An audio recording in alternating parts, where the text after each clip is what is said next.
ತನು ಸರ್ವೋನ್ನತನು ಸರ್ವಶಕ್ತಿವಂತನಾಗಿದ್ದ ನಮ್ಮ ಪರಿಶುದ್ಧನಾಗಿರುವಂಥ ತಂದೆಯಾದ ದೇವರೇ, ನಿನ್ನ ಪರಿಶುದ್ಧ ನಿನ್ನ ಅಪಾರವಾದ ಕೃಪೆಗೆ ನಮ್ಮ ರಕ್ಷಕನೂ ಬಡಿಯನೂ ಆಗಿರುವಂಥ ಯೇಸು ಕ್ರಿಸ್ತನ ಮುಖಾಂತರ ನನಗೆ ಕೃತಜ್ಞತೆ ಸಲ್ಲಿಸುವಂತಾಗಿದ್ದೇವೆ. ತಂದೆ ದೇವರ ಕರ್ತನೆ, ಬೆಳಗಿನಿಂದ ಇದುವರೆಗೂ ನಮ್ಮನ್ನು ಕಾದು ನಮ್ಮನ್ನು ನಡೆಸಿ ನಿನ್ನ ಕೃಪೆಯಲ್ಲಿ ನಮ್ಮನ್ನು ಸಜೀವ ಸಂಖ್ಯೆಯಲ್ಲಿ ಎಣಿಸಿ ತಂದೆ, ಇವತ್ತಿನ ದಿನಮಾನದಲ್ಲಿ ತಂದೆ ನಿನ್ನ ಸನ್ನಿಧಿಯಲ್ಲಿ ತಂದೆ ಇಷ್ಟು ಒಳ್ಳೆಯ ಭಾಗ್ಯವನ್ನು ನಮಗೆ ದಯಪಾಲಿಸಿಕೊಟ್ಟಿದ್ದೀನಿ. ಸ್ತೋತ್ರ. ಈಗ ತಂದೆ, ನಾವು ಆಲೋಚನೆ ಮಾಡ್ತಿರುವಂಥ ಈ ಆಲೋಚನೆಯನ್ನು ತಂದೆ ನಿನ್ನ ವಾಕ್ಯಾನುಸಾರವಾಗಿ ನಮಗೆ ಧ್ಯಾನ ಮಾಡೋದಕ್ಕೆ ಸಹಾಯ ಮಾಡಿಕೊಡ್ಬೇಕಂತ ಬೇಡಿಕೊಳ್ತೇವೆ ತಂದೆ. ಈಗ ಓದ್ತಾಯಿದ್ದೇವ, ನಮ್ಮ ಭಾರತ ದೇಶಕ್ಕೆ ಪ್ರಾಣಗಳನ್ನು ಕೊಟ್ಟಿರುವಂಥ ವೀರರಿಗೋಸ್ಕರ ನಾವು ನಿನ್ನ ವಾಕ್ಯದ ಬೆಳೆಯಲ್ಲಿ ತಂದೆ ವಾಕ್ಯದ ಆಲೋಚನೆಗಳನ್ನು ನಾವು ಆಲೋಚನೆ ಮಾಡ್ತಿರುವಾಗ ನಮಗೆ ನಿನ್ನ ಪರಿಶುದ್ಧಾತ್ಮ ಸಹಾಯದೊಂದಿಗೆ ನಮ್ಮನ್ನು ನಡೆಸ್ತಾ ಬರಬೇಕೆಂದು ಬೇಡಿಕೊಳ್ತೇವೆ.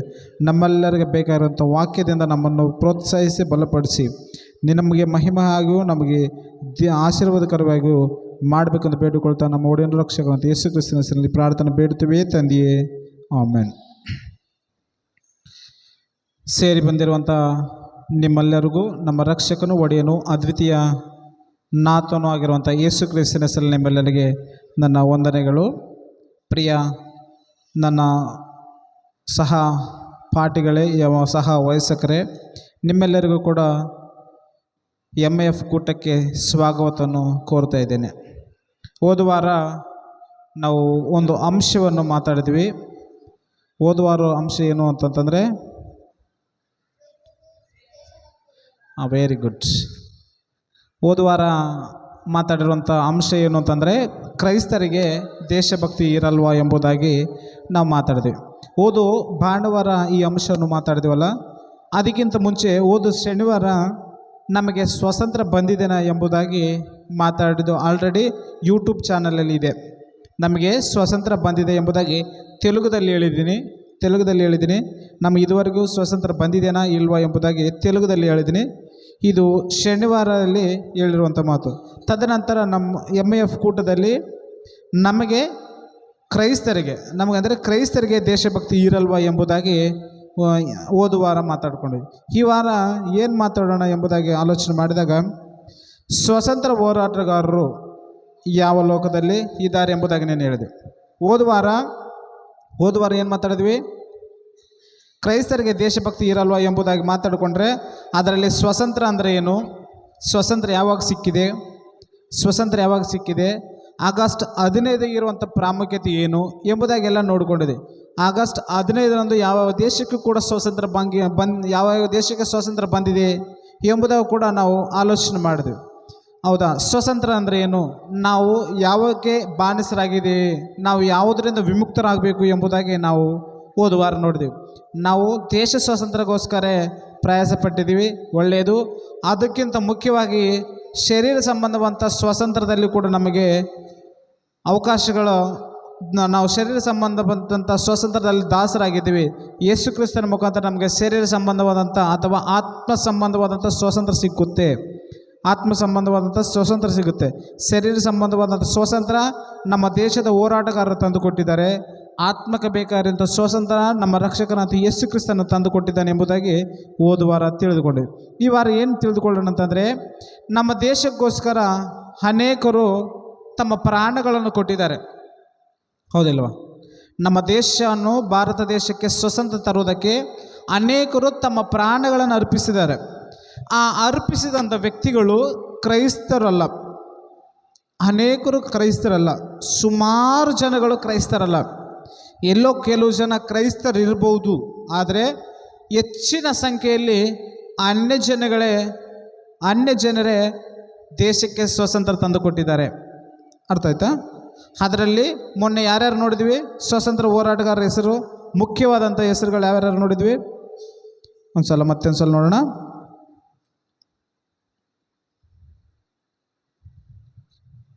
ಹೋದ ವಾರ ಕೆಲವರು ಮುಖ್ಯವಾದಂಥ ವ್ಯಕ್ತಿಗಳ ಹೆಸರು ನೋಡಿದ್ವಿ. ಸ್ವಾತಂತ್ರ್ಯ ಹೋರಾಟಕ್ಕೆ ಸಂಬಂಧಪಟ್ಟಂಥ ವ್ಯಕ್ತಿಗಳ ಹೆಸರು ಒಂದು ನಿಮಿಷ ತೋರಿಸಿ. ಗಾಂಧೀಜಿಯವರು, ಜವಾಹರ್ಲಾಲ್ ನೆಹರು ಅವರು, ಭಗತ್ ಸಿಂಗ್, ಲಾಲ್ ಬಹದ್ದೂರ್ ಶಾಸ್ತ್ರಿ, ಸರ್ದಾರ್ ವಲ್ಲಭಾಯ್ ಪಟೇಲ್, ಲಾಲ್ ಲಜಪತ್ ರಾಯ್, ಮಂಗಲ್ ಪಾಂಡೆ, ರಾಣಿ ಲಕ್ಷ್ಮೀಬಾಯಿ, ಸುಭಾಷ್ ಚಂದ್ರ ಬೋಸ್, ಸುಖದೇವ್ ಎಂಬವರು ಇವೆಲ್ಲರೂ ಸ್ವಾತಂತ್ರ್ಯಕ್ಕೆ ಹೋರಾಟಗಾರರಲ್ಲಿ ಮುಖ್ಯರು. ಇವರು ಯೇಸು ಕ್ರಿಸ್ತನನ್ನು ನಂಬಿಕೊಂಡಿಲ್ಲ. ಆದರೆ ಇದು ಬೈಬಲ್ ಪ್ರಕಾರವಾಗಿ ಸ್ವಾತಂತ್ರ್ಯ ಹೋರಾಟಗಾರರು ಯಾವ ದೇಶಕ್ಕೆ ಅಥವಾ ಯಾವ ಲೋಕಕ್ಕೆ ಹೋಗಿರ್ತಾರೆ ಎಂಬುದನ್ನು ನಾವು ಆಲೋಚನೆ ಮಾಡಿದರೆ ಮೇಲಿನ ಹೆಡ್ಲೈನಲ್ಲಿ ಏನಿದೆ, ಮಾರ್ಕು 16:16 ಪ್ರಕಾರ, ಮಾರ್ಕನ್ನು ಬರೆದ ಸುವಾರ್ತೆ 16:16 ಪ್ರಕಾರ ಸ್ವಾತಂತ್ರ್ಯ ಹೋರಾಟಗಾರರು ಯಾವ ಲೋಕದಲ್ಲಿ ಇದ್ದಾರೆ ಎಂಬುದಾಗಿ. ಮಾರ್ಕು 16:16 ಏನಿದೆ? ಮಾರ್ಕನ್ನು ಬರೆದ ಸುವಾರ್ತೆ 16:16 ಏನಿದೆ? ಒಂದು ಸಲ ಓದೋಣ. ನಂಬಿ ದೀಕ್ಷೆ ಸ್ನಾನ ಮಾಡಿಸಿಕೊಳ್ಳುವನು ರಕ್ಷಣೆ ಹೊಂದುವನು, ನಂಬದೆ ಹೋಗುವವನಿಗೆ ದಂಡನೆಗೆ ಗುರಿ ಆಗ್ತಾನೆ. ಹೌದಾ? ಒಂದು ನಿಮಿಷ. ನಂಬಿ ದೀಕ್ಷೆ ಸ್ನಾನ ಮಾಡಿಸಿಕೊಂಡವನು ಮಾತ್ರ ರಕ್ಷಣೆ ಹೊಂದ್ತಾರೆ, ನಂಬದೆ ಹೋಗುವವರಿಗೆ ನರಕ ಅಥವಾ ದಂಡನೆಗೆ ಗುರಿಯಾಗುತ್ತಾರೆ ಎಂಬುದಾಗಿ ಹೇಳಿದ್ದಾರೆ. ಒಂದು ವಿಷಯ, ಅನೇಕರು ಸ್ವಾತಂತ್ರ್ಯ ಹೋರಾಟಗಾರರು ಯೇಸು ಕ್ರಿಸ್ತನನ್ನು ಸ್ವಂತ ರಕ್ಷಕನಾಗಿ ತಮ್ಮ ಪಾಪಗಳಿಗೋಸ್ಕರ ದೀಕ್ಷೆ ಸ್ನಾನ ಮಾಡಿಸಿಕೊಳ್ಳಲಾರದೆ ಸತ್ತೋಗಿದ್ದಾರೆ. ಯೇಸು ಕ್ರಿಸ್ತನನ್ನು ಅವರು ನಂಬಿಕೊಳ್ಳೋದಕ್ಕೆ ಅವಕಾಶಗಳೇ ಇಲ್ಲ. ಅವರು ನಿರಂತರವಾಗಿ ದೇಶದ ಕಷ್ಟದಲ್ಲಿ, ದೇಶದ ಸಂಕಟದಲ್ಲಿ, ದೇಶವನ್ನು ಯಾವ ರೀತಿಯಲ್ಲಿ ಕಾಪಾಡಬೇಕು, ದೇಶವನ್ನು ಯಾವ ರೀತಿಯಲ್ಲಿ ಸ್ವತಂತ್ರಿಸಿಕೊಳ್ಳಬೇಕು ಎಂಬುದಾಗಿ ಅದರಲ್ಲಿ ಅವರು ಸಮಯವನ್ನು ಕೊಳ್ಳುತ್ತಾ ಬ್ರಿಟಿಷರ ಜೊತೆ ವಿರುದ್ಧವಾಗಿ ತಮ್ಮ ಸ್ವರವನ್ನೆತ್ತಿ ತಮ್ಮ ಶಕ್ತಿಯನ್ನು ವಿನಿಯೋಗಿಸಿ ತಮ್ಮ ಪ್ರಾಣಗಳನ್ನು ಅರ್ಪಿಸಿದರೆ ಹೊರತು ಯೇಸು ಕ್ರಿಸ್ತನನ್ನು ಸ್ವಂತ ರಕ್ಷಕನಾಗಿ ಅಂಗೀಕರಿಸಿ ದೀಕ್ಷೆ ಸ್ನಾನ ಮಾಡಿಸಿಕೊಂಡು ತಮ್ಮ ಪಾಪಗಳನ್ನು ತೊಳೆದುಕೊಂಡಿಲ್ಲ. ಅರ್ಥ ಆಯ್ತಾ? ಈಗ ನಮಗೆ ಇಷ್ಟು ಪ್ರಾಣ ತ್ಯಾಗ ಮಾಡಿ ನಮ್ಮ ದೇಶಕ್ಕೆ ಸ್ವಾತಂತ್ರ್ಯ ಕೊಟ್ಟಿರುವಂಥ ಆ ಮಹಾವೀರರು ಶೂರರು ಯಾವ ಲೋಕದಲ್ಲಿದ್ದಾರೆ? ನಮ್ಮ ಬೈಬಲ್ ಪ್ರಕಾರ ಯಾವ ಲೋಕದಲ್ಲಿದ್ದಾರೆ ಎಂಬುದಾಗಿ ನಾವು ಆಲೋಚನೆ ಮಾಡಿದರೆ ನಮಗೆ ಬೈಬಲಲ್ಲಿ ಒಂದು ಮಾತಿರುತ್ತೆ, ದೇವರು ಅನ್ಯಾಯಸ್ಥನಲ್ಲ ಎಂಬುದಾಗಿ. ದೇವರು ಅನ್ಯಾಯ ಮಾಡುವಂಥ ಉಂಟಾ? ದೇವರಲ್ಲಿ ಅನ್ಯಾಯ ಉಂಟಾ? ದೇವರಲ್ಲಿ ಅನ್ಯಾಯ ಏನಾದರೂ ಉಂಟಾ? ಹಾಗಾದರೆ ಈ ಮಾರ್ಕನ್ನು ಬರೆದ ಸುವಾರ್ತೆ 16 ಅದರಲ್ಲಿ ಏನಿದೆ? ನಂಬಿದವರು ಮಾತ್ರ ಸ್ವರ್ಗ ಇದೆ, ನಂಬಲಾರದವ್ರಿಗೆ ಶಿಕ್ಷೆ ಇದೆ ಎಂಬುದಾಗಿ ಹೇಳಿದಾರಲ್ಲ. ಆದರೆ ಸ್ವಾತಂತ್ರ್ಯ ಹೋರಾಟಗಾರರು ಯಾರೂ ನಂಬಿಲ್ಲ. ಹಂಗಾದರೆ ಸ್ವಾತಂತ್ರ್ಯ ಹೋರಾಟಗಾರರೆಲ್ಲರೂ ನರಕಕ್ಕೆ ಹೋಗಿದ್ದಾರ? ಬೈಬಲ್ ಪ್ರಕಾರ ನರಕಕ್ಕೆ ಹೋಗಿದ್ದಾರೆ ಅವರು ಎಂಬುದಾಗಿ ಹೇಳಿದರೆ, ನಮ್ಮ ದೇವರು ನೀತಿವಂತನು, ನ್ಯಾಯವಂತನು, ಆತನಲ್ಲಿ ಅನ್ಯಾಯವೇನೂ ಇಲ್ಲ. ಪ್ರತಿಯೊಬ್ಬ ಮನುಷ್ಯನಿಗೆ ತಕ್ಕ ಪ್ರತಿಫಲ ಕೊಡುವಂಥ ಶಕ್ತಿ ಸಾಮರ್ಥ್ಯವುಳ್ಳಂಥ ದೇವರು. ಪ್ರತಿಯೊಬ್ಬ ವ್ಯಕ್ತಿಯ ನಡವಳಿಕೆಯನ್ನು ನೋಡಿ, ದೃಷ್ಟಿಸಿ ನೋಡಿ ಅವನಿಗೆ ಬೇಕಾಗಿರುವಂಥ ಪ್ರತಿಫಲ ಕೊಡುವಂಥ ನಮ್ಮ ದೇವರು. ಆತನು ಯಾವ ಮನುಷ್ಯನಿಗೂ ಕೂಡ ಅನ್ಯಾಯ ಮಾಡುವುದಿಲ್ಲ ಎಂಬುದಾಗಿ ಬೈಬಲಲ್ಲಿ ಬರೆದಿದೆ. ಒಂದು ಮಾತು ನೋಡೋಣ. ರೋಮಪೌರು ಬರೆದ ಪತ್ರಿಕೆ, ಅಪೊಸ್ತಲನಾಗಿರುವಂಥ ಪೌಲನು ರೋಮದವರಿಗೆ ಬರೆದ ಪತ್ರಿಕೆ 9ನೇ ಅಧ್ಯಾಯ 14ನೇ ವಚನದಲ್ಲಿ ಒಂದು ಮಾತಿರುತ್ತೆ. ಅಪೊಸ್ತಲನಾಗಿರುವಂಥ ಪೌಲನು ರೋಮದವರು ಬರೆದ ಪತ್ರಿಕೆ 9ನೇ ಅಧ್ಯಾಯ 14ನೇ ವಚನ. ಹಾಗಾದರೆ ಏನು ಹೇಳೋಣ? ದೇವರಲ್ಲಿ ಅನ್ಯಾಯವುಂಟೋ ಎಂಬುದಾಗಿ ಪ್ರಶ್ನೆ ಮಾಡ್ತಾನೆ. ಏನು ಹೇಳೋಣ? ಸ್ವಾತಂತ್ರ್ಯ ಹೋರಾಟಗಾರರು ಒಂದು ವೇಳೆ ದೀಕ್ಷೆ ಸ್ನಾನ ಮಾಡಿಕೊಂಡಿಲ್ಲ, ಹಂಗಾದರೆ ಅವ್ರು ನರಕಕ್ಕೆ ಹೋಗಿದಾರ? ಅವ್ರ ವಿಷಯದಲ್ಲಿ ದೇವರು ಅನ್ಯಾಯ ಮಾಡ್ತಾನ ಎಂಬುದಾಗಿ ಹೇಳಿದ್ರೆ ಅವಾಗ ಏನಂತ ಹೇಳ್ತೀರಾ? ಸಂದರ್ಭ ಬೇರೆ ಇದೆ. ನಾವು ಈಗ ಸ್ವಾತಂತ್ರ್ಯ ಹೋರಾಟಗಾರರ ಬಗ್ಗೆ ನಾವು ಆಲೋಚನೆ ಮಾಡ್ತಿದ್ದರಿಂದ ಅವ್ರ ಬಗ್ಗೆ ನಾವು ಫೋಕಸ್ ಮಾಡೋಣ. ಹಾಗಾದರೆ ಏನು ಹೇಳೋಣ? ದೇವರಲ್ಲಿ ಅನ್ಯಾಯ ಉಂಟು? ಎಂದಿಗೂ ಇಲ್ಲ ಎಂಬುದಾಗಿ ಆನ್ಸರ್ ಬರುತ್ತೆ. ಎಂದಿಗೂ ಇಲ್ಲ, ದೇವರಲ್ಲಿ ಅನ್ಯಾಯವಿರುವುದಿಲ್ಲ. ಹಾಗಾದರೆ ಅವರು ದೀಕ್ಷೆ ಸ್ನಾನ ಮಾಡಿಸ್ಕೊಂಡಿಲ್ಲಲ್ಲ, ಮತ್ತೆ ಹೆಂಗ ಎಂಬುದಾಗಿ ನಾವು ನೋಡಿದ್ವಿ. ಆದರೆ ಅವರು ದೀಕ್ಷೆ ಸ್ನಾನ ಮಾಡಿಸ್ಕೊಂಡಲ್ಲ. ಅವರು ಹೆಂಗಾಗುತ್ತೆ ನೋಡೋಣ.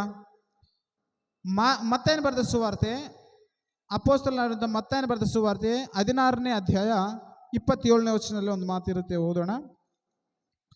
ಯೇಸು ಕ್ರಿಸ್ತನು ಈ ರೀತಿಯಲ್ಲಿ ಹೇಳ್ತಾನೆ. ಮಾರ್ಕನ ಬರೆದ ಸುವಾರ್ತೆ 16ನೇ ಅಧ್ಯಾಯ 27ನೇ ವಚನ.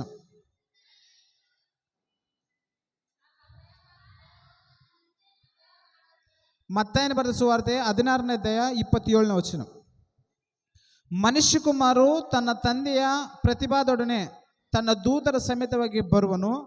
ಆವಾಗ ಆತನು ಒಬ್ಬೊಬ್ಬನಿಗೆ ಅವನವನ ನಡತೆಗೆ ತಕ್ಕ ಪ್ರತಿಫಲ ಕೊಡುವವನು. ಏನು ಮಾಡ್ತಾನೆ?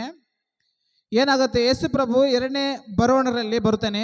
ಆತನ ಏನು ಮಾಡ್ತಾನೆ ಅಂತಂದರೆ, ಅವಾಗ ಆತನು ಒಬ್ಬೊಬ್ಬನಿಗೆ ಅವನವನ ನಡತೆಗೆ ತಕ್ಕ ಪ್ರತಿಫಲ ಕೊಡ್ತಾನೆ. ಪ್ರತಿಫಲ ಕೊಡುತ್ತಾನೆ.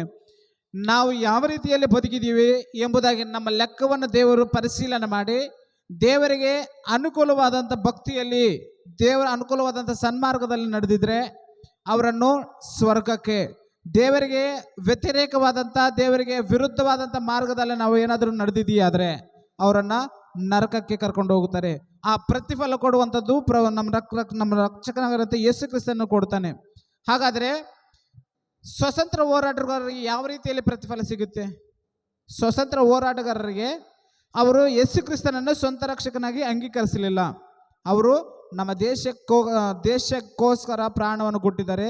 ನಮ್ಮ ದೇಶದ ಹೋರಾಟದಲ್ಲಿ ಅವರು ಕಾಲವನ್ನು ಕಳೆದಿದ್ದಾರೆ ಹೊರತು ಅವರು ದೇವರ ಬಗ್ಗೆ ಆಲೋಚನೆ ಮಾಡೋದಕ್ಕೆ ಸಮಯ ಸಿಕ್ಕಿಲ್ಲ.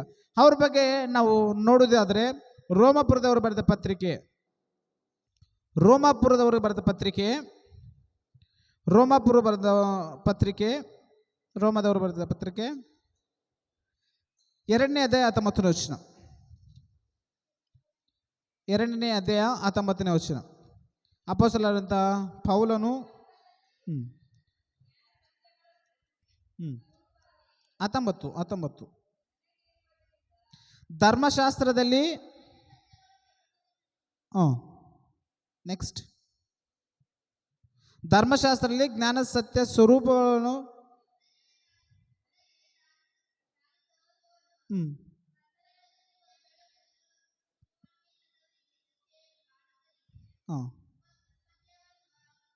ಸಾರಿ 14ನೇ ವಚನ.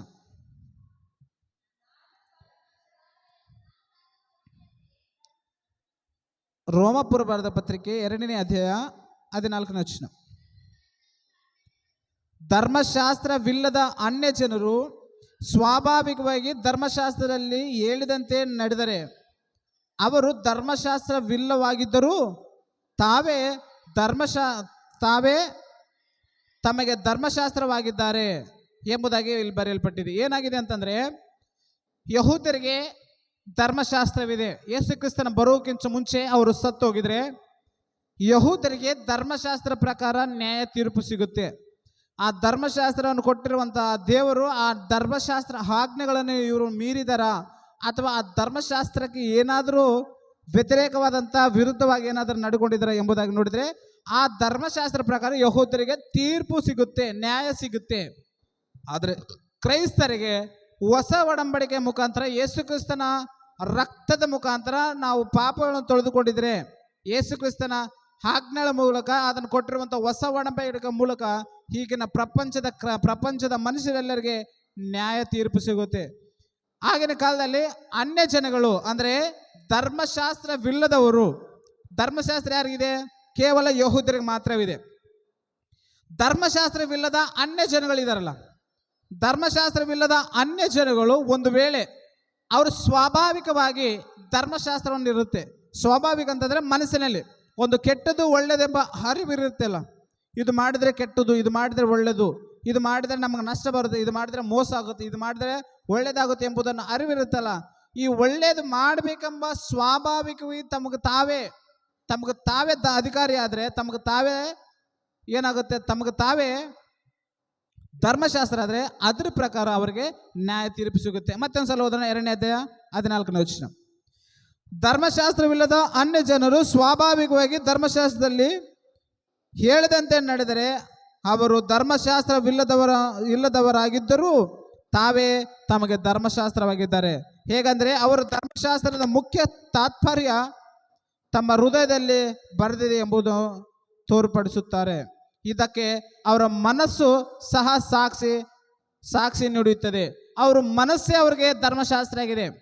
ಧರ್ಮಶಾಸ್ತ್ರ ಇಲ್ಲದ ಅನ್ಯ ಜನರಿಗೆ ಯಾವ ರೀತಿಯಲ್ಲಿ ತೀರ್ಪು ಸಿಗುತ್ತೆ ಅಂದರೆ ಅವ್ರ ಮನಸ್ಸೇ ಅವರ ಧರ್ಮಶಾಸ್ತ್ರ, ಅವ್ರ ಮನಸ್ಸೇ ಅವರ ಧರ್ಮಶಾಸ್ತ್ರ. ಅವ್ರ ಮನಸ್ಸಿಗೆ ಏನಾದರೂ ಒಳ್ಳೇದಾಯಿತು ಅಂತಂದರೆ ಆ ದೇವರ ದೃಷ್ಟಿಯಲ್ಲಿ ಆ ಮನಸ್ಸಿಗೆ ಸಂಬಂಧಪಟ್ಟಂಥ ಮಾತು ದೇವರಿಗೆ ಅನುಕೂಲವಾಗಿದ್ದರೆ ಅದು ದೇವರ ಮೆಚ್ಚುಗೆ ಆದರೆ ಅವರಿಗೆ ಆ ಮನಸ್ಸಿಗೆ ಆ ಧರ್ಮಶಾಸ್ತ್ರ ಪ್ರಕಾರ, ಮನಸ್ಸೆಂಬ ಧರ್ಮಶಾಸ್ತ್ರ ಪ್ರಕಾರ ತೀರ್ಪು ಕೊಡ್ತಾನೆ. ನಮ್ಮ ದೇಶಕ್ಕೋಸ್ಕರ ಅನೇಕರಿಗೋಸ್ಕರ ಅನೇಕರು ಸುಖಕ್ಕಾಗಿ ತಮ್ಮ ಸುಖವನ್ನು ತ್ಯಜಿಸಿ ಸ್ವತಂತ್ರ ಹೋರಾಟಗಳು ನಮ್ಮೆಲ್ಲರಿಗೂ ಇಷ್ಟು ಸೌಭಾಗ್ಯವನ್ನು ತಂದುಕೊಟ್ಟಿದ್ದಕ್ಕೆ ಅವರು ಪ್ರಯಾಸ ಪಟ್ಟಿದ್ದಾರಲ್ಲ, ಅವರು ಯಾರನ್ನು ಮೋಸ ಮಾಡಿಲ್ಲ. ನಮಗೆ ಬೇಕು ಎಂಬುದಾಗಿ ಸ್ವತಂತ್ರಕ್ಕೋಸ್ಕರ ಹೋರಾಡಿದ್ದಾರೆ ಹೊರತು ಅವರು ಯಾರನ್ನು ಮೋಸ ಮಾಡಿ ಯಾರನ್ನು ಅನ್ಯಾಯ ಮಾಡಿ ಕದ್ದುಕೊಂಡಿದ್ದು ಅಲ್ಲ. ನೀತಿಗೋಸ್ಕರ ನ್ಯಾಯಕ್ಕೋಸ್ಕರ ನಮ್ಮ ದೇಶ ನಾವು ಆಳ್ವಿಕೆ ಮಾಡಬೇಕು, ನಮ್ಮ ದೇಶ ನಾವು ಬದುಕಬೇಕು ಎಂಬುದಾಗಿ ಹೋರಾಟ ಮಾಡಿದರೆ ಹೊರತು ಅನ್ಯಾಯವಾಗಿ ಹೋರಾಟ ಮಾಡಿಲ್ಲ. ಅದರಿಂದ ದೇವರು ಅವರ ಮನಸ್ಸಿಗೆ ತಕ್ಕ ಹಾಗೆ ದೇವರು ಪ್ರತಿಫಲ ಕೊಡ್ತಾನೆ. ಮತ್ತೊಂದ್ಸಲ ರೋಮಪುರದವರಿಗೆ ಬರೆದ ಪತ್ರಿಕೆ 9ನೇ ಅಧ್ಯಾಯ 30ನೇ ವಚನ ನಾವು ನೋಡೋಣ. ರೋಮಪುರದವರಿಗೆ ಬರೆದ ಪತ್ರಿಕೆ 9ನೇ ಅಧ್ಯಾಯ 3ನೇ ವಚನ. ಹಾಗಾದ್ರೆ ಏನು ಹೇಳೋಣ? ನೀತಿಯನ್ನು ಹೊಂದುವುದಕ್ಕೆ ಪ್ರಯತ್ನ ಮಾಡಿದ ಅನ್ಯ ಜನರಿಗೆ ನೀತಿ ಅಂದರೆ ನಂಬಿಕೆಯಿಂದ ಉಂಟಾಗುವ ನೀತಿ ದೊರಕಿತು. ಆಲ್ರೆಡಿ ಅನೇಕರಿಗೆ ಅನ್ಯ ಜನರಿಗೆ ನೀತಿ ದೊರಕಿದೆ. ಅವ್ರಿಗೆ ಎಲ್ಲಿ ಸಿಕ್ಕಿದೆ ನೀತಿ? ಅವರ ಧರ್ಮಶಾಸ್ತ್ರವಿಲ್ಲ, ಅವರಲ್ಲಿ ಧರ್ಮಶಾಸ್ತ್ರವಿಲ್ಲ, ಆದರೂ ಕೂಡ ಅವರು ನೀತಿವಂತರು ಎಂದು ಎನಿಸಲ್ಪಟ್ಟಿದ್ದಾರೆ. ಎಲ್ಲಿ ಸಿಕ್ಕಿದೆ ಅವರಿಗೆ ಧರ್ಮಶಾಸ್ತ್ರ? ಯಹೂದ್ಯರಿಗೆ ಮಾತ್ರ ಧರ್ಮಶಾಸ್ತ್ರವಿದೆ. ಆದರೆ ಅನ್ಯ ಜನಗಳು ಏನಿದ್ದಾರೆ, ನೀತಿಯನ್ನು ಅನುಸರಿಸಿ ಅದನ್ನು ಹೊಂದಿಕೊಂಡು ನಡೆದಿದ್ದರಿಂದ ಅವರಿಗೆ ನೀತಿವಂತರೆಂದು ಹೇಳಿಸಲ್ಪಟ್ಟಿದೆ. ಅವರು ನೀತಿವಂತರಾಗಿ ನಂಬಿಕೆಯಲ್ಲಿ ಒಂದು ಸ್ಥಾನ ಸಿಕ್ಕಿದೆ ಎಂಬುದಾಗಿ ಹೇಳ್ತಾರೆ. ಮತ್ತೊಂದ್ಸಲ ಓದೋಣ. ಹಾಗಾದ್ರೆ ಏನು ಹೇಳೋಣ? ನೀತಿಯನ್ನು ಹೊಂದುವುದಕ್ಕೆ ಪ್ರಯತ್ನ ಮಾಡಿದ ಅನ್ಯ ಜನಿಗೆ ನೀತಿಯು ಅಂದರೆ ನಂಬಿಕೆಯಿಂದ ಉಂಟಾಗುವ ನೀತಿ ದೊರಕಿತು ಎಂಬುದಾಗಿ ಬರೆಯಲ್ಪಟ್ಟಿದೆ. ಪ್ರಿಯರೇ, ಅವರು ನೀತಿಗೋಸ್ಕರ ಹೋರಾಡಿದರೆ, ನೀತಿಯಾಗಿ ಬದುಕಿದರೆ, ಅವರು ಜೀವಮಾನದಲ್ಲಿ ನೀತಿಯನ್ನು ಅನುಸರಿಸಿ ನಡೆಸಿದ್ದರಾದರೆ ಅವರಿಗೆ ಒಳ್ಳೆ ಪ್ರತಿಫಲ ಕೊಟ್ಟಿರ್ಬೋದು ಎಂಬುದಾಗಿ ನಾವು ನೋಡ್ತೇವೆ. ನಮ್ಮ ದೇಶದ ಸ್ವಾತಂತ್ರ್ಯಕ್ಕೋಸ್ಕರ ನೀತಿಗೋಸ್ಕರ ಆಡಳಿತ ಮಾಡಿದ್ದಾರೆ, ನೀತಿಗೋಸ್ಕರ ಹೋರಾಡಿದ್ದಾರೆ ಹೊರತು ತಮ್ಮ ಸ್ವಾರ್ಥಕ್ಕಾಗಿ ಹೋರಾಡಿಲ್ಲ. ಅವರೇನೋ ಗಳಿಸಬೇಕೆಂಬುದಾಗಿ ಹೋರಾಡಿಲ್ಲ. ನಮ್ಮ ದೇಶದ ಜನರೆಲ್ಲೂ ಸುಖವಾಗಿರಬೇಕು, ನಾವೆಲ್ಲರೂ ನಮ್ಮ ದೇಶದಲ್ಲಿ ವಾಸ ಮಾಡಬೇಕಾದ ನೀತಿಗೋಸ್ಕರ ಅವರು ಹೋರಾಡಿದ್ದಾರೆ. ಅದರಿಂದ ನಮ್ಮ ದೇಶದ ಪ್ರಕಾರ ಒಂದು ವೇಳೆ ದೇವರಿಗೆ ಅವರು ನೀತಿ ವಿಷಯವಾಗಿ ಹೋರಾಡಿದೆ ಎಂಬುದಾಗಿ ಅನ್ನಿಸಿದರೆ ದೇವರು ಅವರಿಗೆ ನಿಜವಾಗಲು ಎಲ್ಲಿ ಕೊಡ್ತಾನೆ ಅಂದರೆ ನೀತಿವಂತರು ಎಂದು ಎಣಿಸಲ್ಪಟ್ಟು ಅವರಿಗೆ ಸ್ವರ್ಗ ಕೊಡೋದಕ್ಕೆ ಇಷ್ಟಪಡ್ತಾನೆ ದೇವರು. ಒಂದು ಉದಾಹರಣೆ ಹೇಳ್ತೀರಾ ಎಂಬುದಾಗಿ ನಾವು ಕೇಳಿದರೆ ಹೇಳೋದಕ್ಕೂ ಕೂಡ ಇಷ್ಟಪಡ್ತೀನಿ. ಏನು ಅಂತಂದರೆ ಅಪೊಸ್ತಲ ಕೃತ್ಯಗಳಲ್ಲಿ ಒಂದು ಚರಿತ್ರೆ ಸಿಗುತ್ತೆ. ಈಗ ಬೇಡ, ಒಂದು ಚರಿತ್ರೆ ಹೇಳ್ತೀನಿ. ಅಪೊಸ್ತಲ ಕೃತ್ಯಗಳು 10ನೇ ಅಧ್ಯಾಯದಲ್ಲಿ ಕೊರ್ನೇಲನ್ ಎಂಬ ಒಬ್ಬ ಅನ್ಯ ದೇಶದ ಶತಾಧಿಪತಿ ಇರ್ತಾನೆ. ಅರ್ಥ ಆಯ್ತಾ? ಅಪೊಸ್ತಲ ಕೃತ್ಯಗಳಲ್ಲಿ 10ನೇ ಅಧ್ಯಾಯದಲ್ಲಿ ಅನ್ಯ ದೇಶದ ಶತಾಧಿಪತಿ ಆಗಿರುವಂಥ ಕೊರ್ನೇಲನು ಭಯಭಕ್ತಿ ಇರ್ತಾನೆ. ದೇವರಲ್ಲಿ ಭಯಭಕ್ತಿ ಇದ್ದು ನಂಬಿಕೆ ಅನುಸರಿಸಿ ಮಾಡುತ್ತಾ. ನೋಡೋಣ, ಒಂದು ವಚನ ಓದೋಣ. ಅಪೊಸ್ತಲ ಕೃತ್ಯಗಳು 10ನೇ ಅಧ್ಯಾಯ 1ನೇ ವಚನ. ಕೈಸರಲ್ಲಿದ್ದ ಇತೆಲ್ಯ ಪಟಾಲಮೆನಿಸಿಕೊಳ್ಳುವ ಒಂದು ಪಟಾಲನ ಶತಾಧಿಪತಿ ಕೊರ್ನೇಲ್ ಎಂಬ ಒಬ್ಬ ಮನುಷ್ಯನಿದ್ದನು. ಅವನು ಭಕ್ತನು, ತನ್ನ ಮನೆಯವರಲ್ಲೂ ಸಹಿತವಾಗಿ ದೇವರಿಗೆ ಭಯಪಡುವವನು ಆಗಿದ್ದು ಜನರಿಗೆ ಬಹಳವಾಗಿ ದಾನ ಧರ್ಮ ಮಾಡುತ್ತಾ ದೇವರಿಗೆ ನಿತ್ಯವೂ ಪ್ರಾರ್ಥನೆ ಮಾಡುತ್ತಾ ಇದ್ದನು ಎಂಬುದಾಗಿ ಬರೆಯಲ್ಪಟ್ಟಿದೆ. ಕೊರ್ನೇಲ್ ಎಂಬ ಈ ವ್ಯಕ್ತಿ ಅನ್ಯ ದೇಶಸ್ಥನು. ಈತನು ದೇವರಲ್ಲಿ ಭಯಭಕ್ತನಾಗಿ ತನ್ನ ಮನೆಯವರಿಗೂ ಸಹ ದಾನ ಧರ್ಮಗಳನ್ನು ಮಾಡುತ್ತಾ ನೀತಿ ಅನುಸರಿಸುತ್ತಾ ದೇವರಲ್ಲಿ ಭಯಭಕ್ತಿ ಇದ್ದುದರಿಂದ ಅವರ ನೀತಿಯನ್ನು ದಾನ ಧರ್ಮಗಳನ್ನು ಮೆಚ್ಚಿಸಿ ಅವರಿಗೆ ಕುಟುಂಬಕ್ಕೆ ಪ್ರತ್ಯೇಕವಾದಂಥ ಸಮಯವನ್ನು ಕೊಟ್ಟು ಅಪೊಸ್ತಲರ ಪೇತ್ರನ ಅವ್ರ ಮನೆಗೆ ಕರೆಸಿ ಅವ್ರ ಮನಸ್ಸೆಲ್ಲರನ್ನು ರಕ್ಷಣೆ ಹೊಂದಿದೆ. ಅವರು ರಕ್ಷಣೆ ಹೊಂದೋಕ್ಕಿಂತ ಮುಂಚೆ ಅವರು ನೀತಿ ಅನುಸರಿಸಿ ದೇವರಲ್ಲಿ ಭಯಭಕ್ತಿ ಇದ್ದಾರೆ. ಆ ನೀತಿ ಅನುಸರಿಸಿದ ದೇವರಲ್ಲಿರುವಂತಹ ಭಯಭಕ್ತಿ ದೇವರಿಗೆ ಮೆಚ್ಚುಗೆಯಾಗಿದೆ. ಕೊರ್ನೇಲನ ನೀತಿ ನಿಯಮಗಳು, ಕೊರ್ನೇಲ ಮಾಡುವಂಥ ದಾನ ಧರ್ಮಗಳು ದೇವರಿಗೆ ಇಷ್ಟವಾಗಿದೆ. ಆತನು ಅನ್ಯ ದೇಶಸ್ಥನಾದರೂ ಕೂಡ ದೇವರಲ್ಲಿ ಭಯಭಕ್ತಿನಾಗಿದ್ದಾನೆ. ನಾವು ಇದ್ರ ಮುಖಾಂತರ ಏನು ತಿಳ್ಕೊಬೇಕಂದ್ರೆ, ಯಾವ ದೇಶದಲ್ಲಿ ಇದ್ರೂ ಕೂಡ ಅವರ ನೀತಿ ನಿಯಮಗಳನ್ನು ಅನುಸರಿಸಿ ದಾನ ಧರ್ಮಗಳನ್ನು ಮಾಡುತ್ತಾ ದೇವರಿಗೆ ಅನುಕೂಲವಾದಂಥ ಭಕ್ತಿಯನ್ನು ಅನುಸರಿಸಿ ನಡೆದಿದ್ರೆ ಅವರು ದೇವರನ್ನು ಮೆಚ್ಚಿಕೊಳ್ಳುತ್ತಾನೆ ಎಂಬುದಾಗಿ ನಮಗೆ ವಾಕ್ಯ ಹೇಳ್ತದೆ. ಸ್ವಾತಂತ್ರ್ಯ ಹೋರಾಟಗಾರರು ಒಂದು ವೇಳೆ ನಮ್ಮ ದೇಶದ ವಿಷಯದಲ್ಲಿ ನೀತಿಗಳನ್ನು ಅನುಸರಿಸಿ ನಡೆದಿದ್ದೆ ಆದರೆ ಅವ್ರಿಗೂ ಕೂಡ ನಮ್ಮ ದೇವರು ಒಂದು ದಿನದಲ್ಲಿ ತಕ್ಕ ಪ್ರತಿಫಲ ಕೊಡ್ತಾನೆ. ನೋಡೋಣ ಒಂದು ಸರ್. ಪ್ರಕಟಣೆ ಗ್ರಂಥ ಅಪೊಸ್ತಲನಾದಂಥ ಯೋಹಾನನು ಬರೆದಂಥ ಪ್ರಕಟಣೆ ಗ್ರಂಥ 22ನೇ ಅಧ್ಯಾಯ. ಪ್ರಕಟಣೆ ಗ್ರಂಥ 22ನೇ ಅಧ್ಯಾಯ 12ನೇ ವಚನ.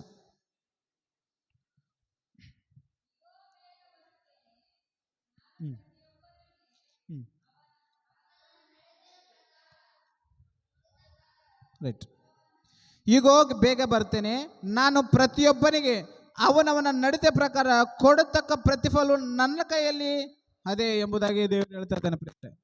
ಪ್ರತಿಯೊಬ್ಬನಿಗೆ ತನ್ನ ನಡತೆ ಪ್ರಕಾರ, ತನ್ನ ನಡವಳಿಕೆ ಪ್ರಕಾರ ಆತನು ಯಾವ ರೀತಿಯಲ್ಲಿ ಬದುಕಿದ್ದಾನೆ, ಆತನಿಗೆ ಯಾವ ರೀತಿಯಲ್ಲಿ ಪ್ರತಿಫಲ ಕೊಡಬೇಕು ಎಂಬುದಾಗಿ ಆ ವಿಷಯ, ಆ ಸ್ಥಿತಿ, ಆ ಗತಿ ಯಾರೆಲ್ಲಿದೆ ಅಂತಂದ್ರೆ ದೇವರ ಕೈಯಲ್ಲಿದೆ. ಪ್ರತಿಯೊಬ್ಬ ಮನುಷ್ಯನು ತಾನು ನಡೆದಿರುವಂಥ ತನ್ನ ಜೀವಮಾನದಲ್ಲಿ ನಡೆಯುವಂಥ ಮಾಡಿದಂಥ ಕೃತ್ಯಗಳ ನಿಮಿತ್ತವಾಗಿ, ಅವರು ಮಾಡಿರೋಂಥ ಕೆಲಸ ಕಾರ್ಯಗಳ ನಿಮಿತ್ತವಾಗಿ, ಅವರು ಮಾಡಿರುವಂಥ ಪ್ರತಿಯೊಂದು ಕೆಲಸದಲ್ಲಿ ಅವರು ಏನು ಮಾಡಿದ್ದಾರೆ, ಧರ್ಮವನ್ನು ಅನುಸರಿಸಿ ನಡೆಸಿದ್ದಾರ ಅಥವಾ ಧರ್ಮಕ್ಕೆ ವಿರೋಧವಾಗಿ ನಡೆದಿದ್ದಾರ ಎಂಬುದಾಗಿ ಆಲೋಚನೆ ಮಾಡಿದರೆ, ಅವರು ಒಂದು ವೇಳೆ ಧರ್ಮಕ್ಕೆ ಅನುಕೂಲವಾಗಿ ದೇವರಿಗೆ ಅನುಕೂಲವಾದಂಥ ನಡತೆ ನಡೆದಿದ್ರೆ ಅವರಿಗೆ ತಕ್ಕ ಪ್ರತಿಫಲ ಎಲ್ಲಿ ಸಿಗುತ್ತೆ? ಮತ್ತೊಂದ್ಸಲ ಓದೋಣ. ಪ್ರಕಟಣೆ ಗ್ರಂಥ 22:12.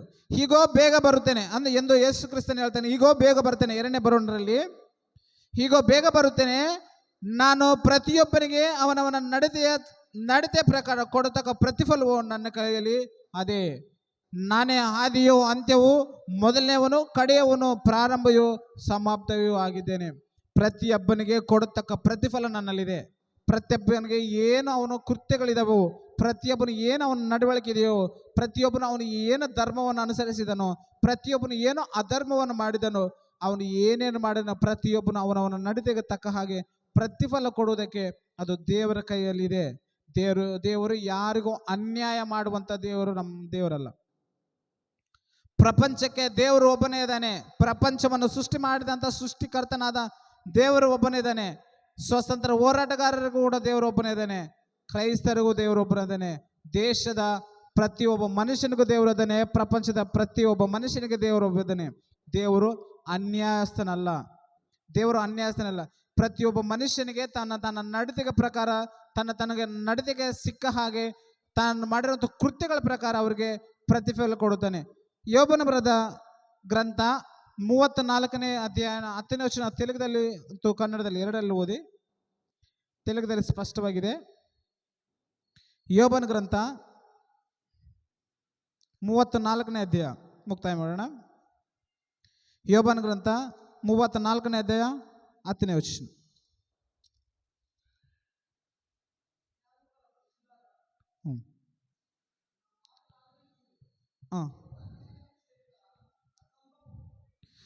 ಇಲ್ಲಿ ನೋಡಿ ಏನಂತಿದೆ, ದೇವರು ಅನ್ಯಾಯ ಮಾಡೋದು ಅಸಂಭವ ಅಂತ ತಿಳಿದಲ್ಲಿದೆ. ಅಸಾಧ್ಯ.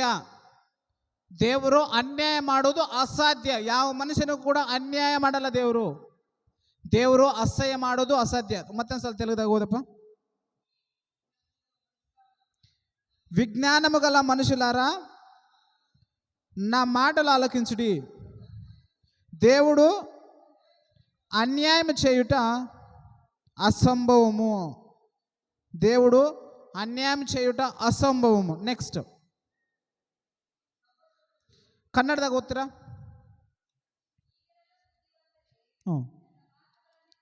ಓಕೆ. ಈಗಿರಲು ಬುದ್ಧಿವಂತರೇ, ನನ್ನ ಮಾತುಗಳನ್ನು ಕೇಳಿರಿ. ದೇವರು ಕೆಟ್ಟದ್ದನ್ನು ಮಾಡನೆಂಬ ಯೋಚನೆಯು, ಸರ್ವಶಕ್ತನು ಅನ್ಯಾಯವನ್ನು ನಡೆಸಾನೆಂಬ ಭಾವನೆಯು ದೂರವಾಗಿರಲಿ.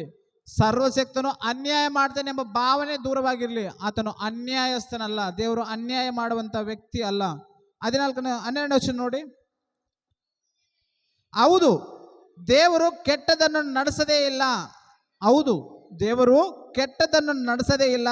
ಸರ್ವಶಕ್ತ ನೀತಿಯನ್ನು ಡೊಂಕು ಮಾಡುವುದೇ ಇಲ್ಲ ಎಂಬುದಾಗಿ ಬರೆಯಲ್ಪಟ್ಟಿದೆ. ಪ್ರಿಯರೇ, ಸರ್ವಶಕ್ತನಾಗಿರುವಂತಹ ಆ ದೇವರು ಡೊಂಕು ಮಾಡಲ್ಲ. ಒಬ್ಬ ಮನುಷ್ಯನಿಗೆ ಒಂದು ರೀತಿ, ಒಬ್ಬ ಮನುಷ್ಯನಿಗೆ ಒಂದು ರೀತಿಯಲ್ಲಿ ತಾರತಮ್ಯ ಮಾಡೋದಿಲ್ಲ.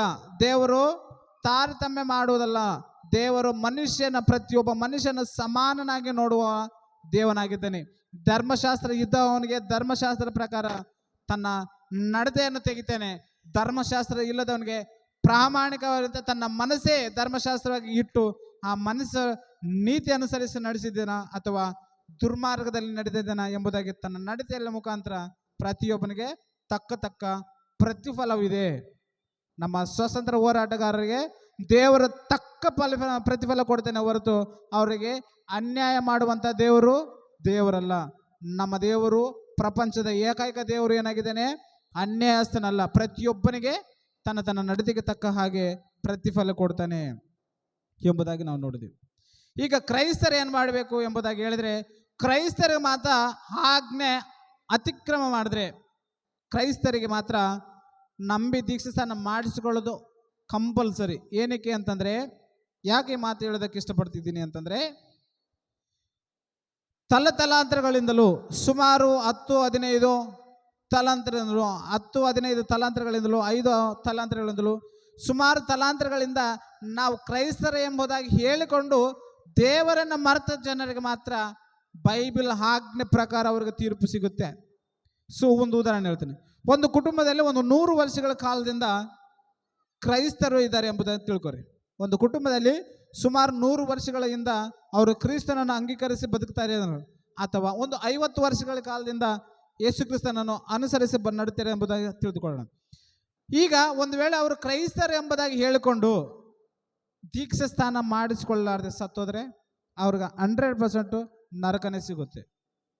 ಅವ್ರಿಗೆ 100% ನರಕನೇ ಸಿಗುತ್ತೆ. ಏನಕ್ಕೆ ಅಂತಂದರೆ, ದೇವರು ಎಂಬುದಾಗಿ ಅವ್ರಿಗೆ ಅರಿವು ಇದ್ದರು, ದೇವರು ಯಾವ ರೀತಿಯಲ್ಲಿ ಆಜ್ಞೆ ಕೊಟ್ಟಿದ್ದಾರೆ ಎಂಬುದು ಅರಿವು ಇದ್ದರೂ ಕೂಡ ದೇವರು ಆಜ್ಞೆಗಳು ಏನು ಎಂಬುದು ಪ್ರತಿ ಭಾನುವಾರ ಆರಾಧನೆಯಲ್ಲಿ ಕೇಳಿ, ಪ್ರತಿ ಭಾನುವಾರ ಸಭೆಯಲ್ಲಿ ಚರ್ಚಿನಲ್ಲಿ ಕೇಳಿ ಕೂಡ ಅವರು ನಂಬಿ ದೀಕ್ಷಾಸ್ನಾನ ಮಾಡಿಸಿಕೊಳ್ಳದೆ ದೇವರ ಮಾತಿಗೆ ವಿಧೇಯನ್ನು ತೋರಿಸದೆ ಸತ್ತು ಹೋದರೆ ಮಾತ್ರ ಅವ್ರಿಗೆ 100% ನರಕ ಸಿಗುತ್ತೆ.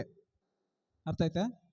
ಕ್ರೈಸ್ತರಿಗೆ ಮಾತ್ರ ಸುಮಾರು ವರ್ಷಗಳಿಂದ ಹಿಡಿದು ಸಭೆಗೆ ಬಂದು ಆರಾಧನೆ ಮಾಡುತ್ತಾ, ದೇವರನ್ನು ಆರಾಧಿಸುತ್ತಾ, ಹಾಡುಗಳಾಡುತ್ತಾ, ಸಭೆಯ ಕೆಲಸ ಕಾರ್ಯಗಳು ಆಕ್ಟಿವ್ ಆಗಿದ್ದು ಕೆಲಸ ಮಾಡಿ ದೀಕ್ಷಾಸ್ನಾನ ಹೊಂದದೆ ಸತ್ತೋದ್ರೆ 100% ಅವರು ನರಕಕ್ಕೆ ಹೋಗ್ತಾರೆ. ನಂಬಿ ದೀಕ್ಷಾಸ್ನಾನ ಮಾಡಿಸಿಕೊಳ್ಬೇಕು, ದೇವರಲ್ಲಿ ಭಯಭಕ್ತನಾಗಿರಬೇಕು. ನಂಬಿ ದೀಕ್ಷಾಸ್ನಾನ ಮಾಡಿಕೊಂಡು ದೇವರಲ್ಲಿ ಭಯಭಕ್ತಿ ಇದ್ದರೆ ಅವನಿಗೆ ತಕ್ಕ ಪ್ರತಿಫಲ ದೇವರು ಕೊಡುತ್ತಾನೆ. ಸುಮಾರು ವರ್ಷಗಳಿಂದ ಕ್ರೈಸ್ತನಾಗಿದ್ದು ದೀಕ್ಷಾಸ್ನಾನ ಮಾಡಿಸಿಕೊಳ್ಳದೆ ಸತ್ತೋದ್ರೆ ಅವರಿಗೆ ನರಕಕ್ಕೆ ಹೋಗ್ತಾನೆ. ನಮಗೆ ಆಪ್ಷನ್ಸ್ ಇಲ್ಲ. ದೇವರು ಹೇಳ್ತಾನೆ, ದೇವರ ಕುಟುಂಬದಲ್ಲೇ ತೀರ್ಪು ಬರುತ್ತೆ ಎಂಬುದಾಗಿ. ದೇವರ ಕುಟುಂಬದಲ್ಲೇ ತೀರ್ಪು ಬರುತ್ತದೆ ಎಂಬುದಾಗಿ. ದೇವರ ಕುಟುಂಬ ಅಂದರೆ ಸಭೆ, ಚರ್ಚ್. ದೇವರ ಕುಟುಂಬ ಅಂದರೆ ಸಭೆ, ಚರ್ಚ್ಗೆ ಸಂಬಂಧಪಟ್ಟಂತ ಪ್ರತಿಯೊಬ್ಬ ಮನುಷ್ಯನಲ್ಲಿಂದಲೇ ದೇವರು ಆಜ್ಞೆ ಅಥವಾ ದೇವರು ತೀರ್ಪು ಬರುತ್ತೆ ಎಂಬುದಾಗಿ ಬರೆಯಲ್ಪಟ್ಟಿದೆ. ಪ್ರಿಯರೇ, ಲೋಕಕ್ಕೆ ತೀರ್ಪು ಬಂದಾದ್ರೆ ಮೊದಲು ದೇವರ ಕುಟುಂಬದಲ್ಲೇ ತೀರ್ಪು ಮಾಡ್ತಾನೆ. ತನ್ನ ಕುಟುಂಬದಲ್ಲೇ ತೀರ್ಪು ಮಾಡಿ ಆಮೇಲೆ ಅನ್ಯ ಜನರಿಗೆ ತೀರ್ಪು ಮಾಡ್ತಾನೆ. ಆ ದೇವರ ಕುಟುಂಬನಾಗಿರುವಂಥ ಕ್ರೈಸ್ತರು ಪ್ರತಿಯೊಬ್ಬರು ದೀಕ್ಷಾಸ್ನಾನ ಮಾಡಿಸಿಕೊಂಡು ತಮ್ಮ ಪಾಪಗಳನ್ನು ಅರಿಕೆ ಮಾಡಿಕೊಂಡು ತಪ್ಪು ಮಾಡಿದೆ ಎಂಬುದನ್ನು ಪಶ್ಚಾತ್ತಾಪಪಟ್ಟು ದೇವರ ತಂದೆಯಾದ ದೇವರನ್ನು ಮೊರೆ ಇಟ್ಟು ಯೇಸು ಕ್ರಿಸ್ತನ ರಕ್ತದ ಮುಖಾಂತರ ತಂದೆಯಾದ ದೇವರನ್ನು ಆಶ್ರಯಿಸಿದರೆ, ಯೇಸು ಕ್ರಿಸ್ತನ ರಕ್ತದ ಮುಖಾಂತರ ನಮ್ಮೆಲ್ಲರಿಗೆ ಪಾಪ ಕ್ಷಮಾಪಣೆ ಸಿಗುತ್ತೆ. ಪ್ರಿಯರೇ, ಯೇಸು ಕ್ರಿಸ್ತನ ರಕ್ತದ ಮುಖಾಂತರ ನಮ್ಮೆಲ್ಲರಿಗೆ ಪಾಪ ಕ್ಷಮಾಪಣೆ ಸಿಕ್ಕು ಮನುಷ್ಯರೆಲ್ಲನ ನೀತಿವಂತನಾಗಿ ಕೇವಲ ಕೃಪೆಯಿಂದ, ದೇವರ ಕೃಪೆಯಿಂದಲೇ ಮನುಷ್ಯನ ನೀತಿವಂತನು ಮಾಡ್ತಾನೆ. ನಾವು ಏನು ಮುಯಿ ತೀರಿಸುವಂಥದ್ದು ಏನೂ ಇಲ್ಲ, ಅದಕ್ಕೆ ನಾವು ಬದಲು ಕೊಡುವಂಥದ್ದು ಏನಿಲ್ಲ.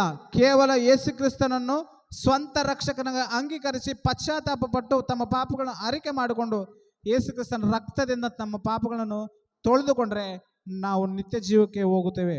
ನಮ್ಮ ನಡತೆಗೆ ತಕ್ಕ ಹಾಗೆ ದೇವರು ನಮಗೆ ಪ್ರತಿಫಲ ಕೊಡ್ತಾನೆ. ಸ್ವಾತಂತ್ರ್ಯ ಹೋರಾಟಗಾರರಿಗೆ ಧರ್ಮಶಾಸ್ತ್ರ ಅವರಿಗೆ ಇಲ್ಲದಿದ್ದರಿಂದ ಅವರ ಮನಸ್ಸೇ ಧರ್ಮಶಾಸ್ತ್ರ ಎಂಬುದಾಗಿ ಬರೆಯಲ್ಪಟ್ಟಿದೆ. ಅವರ ಮನಸ್ಸಾಕ್ಷಿ ನೀತಿಯನ್ನು ಅನುಸರಿಸಿ ನಡೆದಿದೆಯಾದರೆ ಅವ್ರಿಗೆ ದೇವರು ಅನ್ಯಾಯ ಮಾಡುವುದಿಲ್ಲ, ಅವ್ರಿಗೆ ತಕ್ಕ ಪ್ರತಿಫಲ ಕೊಟ್ಟೇ ಕೊಡ್ತಾನೆ ಎಂಬುದಾಗಿ ಅರ್ಥಕೊಳ್ಳೋಣ. ಕ್ರೈಸ್ತರಿಗೆ ಮಾತ್ರ ಆಪ್ಷನ್ಸ್ ಇಲ್ಲ. ಕಂಪಲ್ಸರಿ ನಂಬಿ ದೀಕ್ಷಾಸ್ನಾನ ಮಾಡಿಸಲೇಬೇಕು. ಪ್ರತಿ ಭಾನುವಾರ ಬಂದು ದೇವರ ಮಾತು ಕೇಳಿ ಕೂಡ ಆ ಮಾತಿಗೆ ಒಳಪಡದೆ, ಆ ಮಾತಿಗೆ ವಿಧೇಯ ತೋರಿಸದೇ ಇದ್ರೆ ದಂಡನೆಗೆ ಗುರಿಯಾಗುತ್ತವೆ. ದೇವರ ತೀರ್ಪು ಎಲ್ಲಿ ಬರುತ್ತೆ? ದೇವರ ಮನೆಯಿಂದನೇ ಪ್ರಾರಂಭವಾಗುತ್ತೆ. ತೀರ್ಪು ದೇವರ ಮನೆಯಿಂದನೇ ಪ್ರಾರಂಭವಾಗೋದ್ರಿಂದ ಪ್ರತಿಯೊಬ್ಬ ಕ್ರೈಸ್ತನ ನಂಬಿ ದೀಕ್ಷಾಸ್ನಾನ ಮಾಡಿಸಲೇಬೇಕು ಎಂಬುದಾಗಿ ಇವತ್ತು ತಿಳಿದುಕೊಳ್ಳೋಣ. ಸ್ವಾತಂತ್ರ್ಯ ಹೋರಾಟಗಾರರು ಎಲ್ಲಿದ್ದಾರೆ? ಈಗ ಸ್ವಾತಂತ್ರ್ಯ ಹೋರಾಟಗಾರರು ಎಲ್ಲಿದ್ದಾರೆ? ಅವರು ದೇಶಕ್ಕೋಸ್ಕರ ಪ್ರಾಣ ಕೊಟ್ಟಿದ್ದಾರೆ, ಅವರು ಒಳ್ಳೇದು ಮಾಡಿದ್ದಾರೆ ಎಂಬುದಾಗಿ ಬರೆಯಲ್ಪಟ್ಟಿದೆ. ನಮ್ಮ ದೇಶಕ್ಕೋಸ್ಕರ ಅನೇಕರಿಗೆ ಉಪಯೋಗವಾದಂಥ ಕೆಲಸ ಮಾಡಿದರೆ, ನೀತಿಯನ್ನು ಅನುಸರಿಸಿದ್ದರಿಂದ ಅವರು ದೇವರು ಅವರಿಗೆ ತಕ್ಕ ಪ್ರತಿಫಲ ಸ್ವರ್ಗನೇ ಕೊಡ್ಬೋದು ಎಂಬುದಾಗಿ ನಾವು ಬೈಬಲಲ್ಲಿ ಮುಖಾಂತರ ತಿಳಿದುಕೊಳ್ಳೋದಕ್ಕೆ ಪ್ರಯತ್ನ ಮಾಡಿದ್ದೀವಿ. ಕ್ರೈಸ್ತರಿಗೆ ಮಾತ್ರ ಕಂಪಲ್ಸರಿ ನಂಬಿ ದೀಕ್ಷಾಸ್ನಾನ ಮಾಡಿಸಬೇಕು. ನಂಬಿ ದೀಕ್ಷಾಸ್ನಾನ ಮಾಡಿಕೊಂಡ್ರೆ ಪಶ್ಚಾತ್ತಾಪ ಪಟ್ಟು ಯೇಸು ಕ್ರಿಸ್ತ ರಕ್ತದಿಂದ ತಮ್ಮ ಪಾಪಗಳನ್ನು ಅರಿಕೆ ಮಾಡಿಕೊಂಡು ತೊಳಿಬೇಕು. ಸ್ವಾತಂತ್ರ್ಯ ಹೋರಾಟಗಾರರಿಗೆ ದೇವರ ಬಗ್ಗೆ ಆಲೋಚನೆ ಮಾಡೋಕ್ಕೆ ಸಮಯವಿಲ್ಲ. ಸ್ವಾತಂತ್ರ್ಯ ಹೋರಾಟಗಾರರಿಗೆ ದೇವರ ಬಗ್ಗೆ ಆಲೋಚನೆ ಮಾಡಿ ನಮ್ಮ ರೀತಿಯಾಗಿ ಈ ಥರ ಕುಂತು ದೇವ್ರ ಮಾತು ಕೇಳೋದಕ್ಕೆ ಕೂಡ ಅವ್ರ ಸಮಯ ಇಲ್ಲ. ಅರ್ಥ ಆಯ್ತಾ? ನಮ್ಮ ಹಾಗೆ ಅವ್ರಿಗೆ ಕುಂತು ದೇವರ ಮಾತುಗಳ ಕೇಳೋದಕ್ಕೂ ಕೂಡ ಸಮಯ ಇಲ್ಲದ್ರಿಂದ ಅವರನ್ನು ದೇವರು ತಮ್ಮ ಮನಸ್ಸೇ ಧರ್ಮಶಾಸ್ತ್ರ ಪ್ರಕಾರ ಅವರನ್ನು ತೀರ್ಪಿಗೆ ಒಳಪಡಿಸಿ ಅವರನ್ನು ಒಂದು ಒಳ್ಳೆಯ ಪ್ರತಿಫಲ ಕೊಟ್ಟು ಸ್ವರ್ಗಕ್ಕೆ ಸೇರಿಸಬಹುದು ಎಂಬುದಾಗಿ ನಾವು ಬೈಬಲಿಂದ ಅಭಿಪ್ರಾಯ ಪಡಬೇಕು. ಕ್ರೈಸ್ತರು ಮಾತ್ರ ಆ ಅಭಿಪ್ರಾಯ ಇಲ್ಲ. ಕಂಪಲ್ಸರಿ ನಂಬಿ ದೀಕ್ಷಾಸ್ನಾನ ಮಾಡಿಸಲೇಬೇಕು. ನಾವು ಪಾಪವನ್ನು ಯೇಸು ಕ್ರಿಸ್ತನ ರಕ್ತದಿಂದ ತೊಳೆಯಬೇಕು. ನಮ್ಮ ಕಾರಣ ಏನಂತಂದರೆ, ನಾವು ಪ್ರತಿ ಸಂಡೇ ಭಾನುವಾರ ಆರಾಧನೆ ಬಂದು ಕೂಡ ದೇವರ ಆಜ್ಞೆಗೆ ಒಳಪಡದೇ ಇದ್ದರೆ ದೇವರು ನಮ್ಮನ್ನು ದಂಡನೆಗೆ ಗುರಿ ಮಾಡ್ತಾನೆ ಎಂಬುದಾಗಿ ಇವತ್ತಿನ ದಿನ ನಾವು ಕಲಿತುಕೊಂಡಿದ್ದೀವಿ. ಅರ್ಥ ಆಯ್ತಾ? ಓಕೆ, ಎಲ್ಲ ತಲೆಗಳು ಬಾದ್ರೆ ಪ್ರಾರ್ಥನೆ ಮಾಡ್ಕೊಂಡು ಈ ಕೂಟವನ್ನು ಮುಕ್ತಾಯ ಮಾಡೋಣ. ಪರಿಶುದ್ಧನೂ ನೀತಿವಂತನೂ ಸರ್ವಶಕ್ತನೂ ಮಹೋನ್ನತನೂ ಆಗಿರುವಂಥ ನಮ್ಮ ಸರ್ವಾಧಿಕಾರಿಯಾಗಿರುವಂಥ ತಂದೆಯಾದವರೇ, ನಿನ್ನ ಪರಿಶುದ್ಧವಾದಂಥ ನಾಮಕ್ಕೆ ಕೃತಜ್ಞತೆ ಸ್ತುತಿ ಸ್ತೋತ್ರಗಳು ಸಲ್ಲಿಸುವಂತಾಗಿದ್ದೇವೆ. ತಂದೆಯ ದೇವರ ಕರ್ತನೆ, ಇಲ್ಲಿವರೆಗೆ ತಂದೆ ಇವತ್ತಿನ ದಿನದಲ್ಲಿ ತಂದೆ ಸ್ವಾತಂತ್ರ್ಯ ಹೋರಾಟಗಾರರು ಯಾವ ರೀತಿಯಲ್ಲಿ ಇದ್ದಾರೆ, ಯಾವ ಲೋಕದಲ್ಲಿ ಇದ್ದಾರೆ ಎಂಬುದಾಗಿ ನಾವು ಆಲೋಚನೆ ಮಾಡಿದ್ದೀವಿ. ನಿನ್ನ ಗ್ರಂಥದ ಅನುಸಾರವಾಗಿ ನಾವು ಆಲೋಚನೆ ಮಾಡಿ ತಂದೆ, ಅವರಿಗೆ ನೀನು ಅನ್ಯಾಯ ಮಾಡುವಂಥ ದೇವರಲ್ಲ, ಅವರಿಗೆ ತಕ್ಕ ಪ್ರತಿಫಲ ಕೊಡ್ತೇನೆ ಎಂಬುದಾಗಿ ನಮಗೆ ನಿನ್ನ ವಾಕ್ಯದಿಂದ ಕಲಿಸಿಕೊಟ್ಟಿದ್ದೀನಿ. ಸ್ತೋತ್ರ. ಹೌದು ದೇವ ತಂದೆ, ನಾವು ಕೂಡ ತಂದೆ ಕ್ರೈಸ್ತರೆಂದು ಸುಮಾರು ವರ್ಷಗಳಿಂದ ನಾವು ಕ್ರೈಸ್ತರೆಂಬ ಹೆಸರು ಮಾತ್ರ ಹೇಳಿಕೊಂಡು ತಂದೆ ನಿನ್ನ ಆಜ್ಞೆಗಳನ್ನು ಒಳಪಡದೆ ಬದುಕಿದರೆ ತಂದೆ ನಾವು ಶಿಕ್ಷೆಗೆ ಗುರಿಯಾಗ್ತೀವಿ, ದಂಡನೆಗೆ ಗುರಿಯಾಗ್ತೀವಿ. ನಾವು ಇಷ್ಟು ಸಮಯವನ್ನು ಕಳೆದು ಸುಮ್ಮನೆ ವ್ಯರ್ಥವಾಗಿ ಕಳೆದು ದೇವರನ್ನು ಆಲೋಚನೆ ಮಾಡಿದ್ರಿಂದ ನಾವು ಶಿಕ್ಷೆಗೆ ಗೊಳು ಆಗ್ತೀವಿ ಎಂಬುದಾಗಿ ನಿನ್ನ ವಾಕ್ಯದ ನಮಗೆ ಕಲಿಸಿಕೊಟ್ಟಿದ್ದಕ್ಕೆ ಸ್ತೋತ್ರ ತಂದೆ. ನಾವು ದಂಡನೆಗೆ ಗುರಿಯಾಗದೆ ನಿನ್ನ ವಾಕ್ಯದ ವಿಷಯದಲ್ಲಿ ನಾವು ಯಾವಾಗಲೂ ತಂದೆ ನಿನ್ನ ಚಿತ್ತಕ್ಕೆ ಅನುಸಾರವಾಗಿ ನಡೆಯೋದಕ್ಕೆ ನಮಗೆಲ್ಲರಿಗೂ ಮನಸ್ಸನ್ನು ದಯಪಾಲಿಸಿಕೊಡು. ಪರಿಶುದ್ಧಾತ್ಮ ಸಹಾಯನೂ ಶಕ್ತಿಯನ್ನು ದಯಪಾಲಿಸಿಕೊಡ್ಬೇಕು ಅಂತ ಬೇಡಿಕೊಳ್ತಾ, ನಿನ್ನ ಚಿತ್ತವಾದರೆ ತಂದೆ ಯವನಸ್ಥರ ಕೂಟವನ್ನು ಕೂಡ ತಂದೆ ನಿನ್ನ ಆಶೀರ್ವದಿಸಿ ಬಲಪಡಿಸಿ ಅಭಿವೃದ್ಧಿಪಡಿಸು. ಅನೇಕರಿಗೆ ತಂದೆ ಒಂದು ಮಾದರಿಕರವಾದಂಥ ಜೀವನವನ್ನು ಜೀವಿಸೋದಕ್ಕೆ ನಮ್ಮೆಲ್ಲರಿಗೂ ಕೂಡ ಅನುಕೂಲ ಮಾಡಿಕೊಡ್ಬೇಕು ಅಂತ ಬೇಡಿಕೊಳ್ತಾ, ನಮ್ಮ ಒಡೆಯನೋ ರಕ್ಷಕನಾದ ಯೇಸು ಕ್ರಿಸ್ತನ ಹೆಸರಿನಲ್ಲಿ ಪ್ರಾರ್ಥನೆ ಬೇಡ್ತೀವಿ ತಂದೆಯೇ, ಆಮೆನ್.